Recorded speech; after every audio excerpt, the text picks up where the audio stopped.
పురుగుల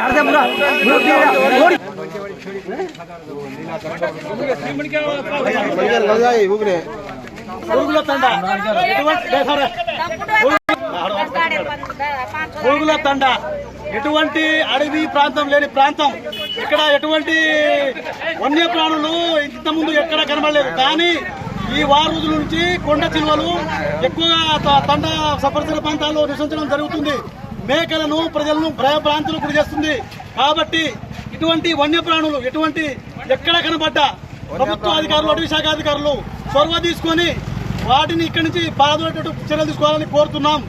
మీకు ఫస్ట్ ఎక్కడ కనబడుతుంది? ఇక్కడనే ఒకరోజు పట్టి తీసింది, మళ్ళా తెల్లారి దీన్ని చుట్టుకుంది. ఇక నేను అవతల బాత్రూమ్ కాడ ఉన్నా, ఆ పోరగాళ్ళు ఆ దగ్గరే ఉన్నారు. బాంబు పట్టుకుందని అనగానే నేను ఉరికి వస్తూనే ఉన్నా. చూడండి 4 కేజీల పుంజుని పట్టి ఇవాళ పొద్దునే చూడడం జరిగింది. వెంటనే ప్రజలు స్పందించి దీని మీద అటాక్ చేసడంతో కొండ చిలువ చనిపోయింది. కాబట్టి అధికారులు స్పందించి ఇటువంటి ప్రాణహాని కలిగించే వన్యప్రాణులు ఏడున్నా సరే వాటిని తొలగించే చర్యలు చేపట్టి ప్రజలను భయభ్రాంతులు కాకుండా చూడాలని కోరుతున్నాము. ఇది భారీ కొండ చిలువ.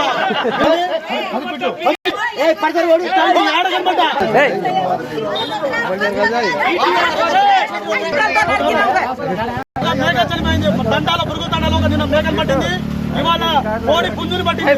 రేపు మనుషుల మీద దాడి చేసే అవకాశాలు ఉన్నాయి.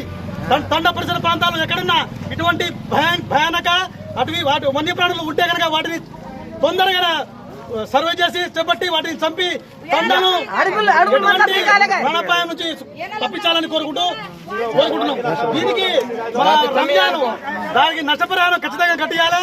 అలాగే నేను రిక్వెస్ట్ చేస్తున్నా, ఖచ్చితంగా రంజాన్ గారికి ఈ పాము పాము కాటేసిన పుంజుని పరిశీలించి తగిన నష్టపరిహారం కలిగించాలని కోరుకుంటున్నాం.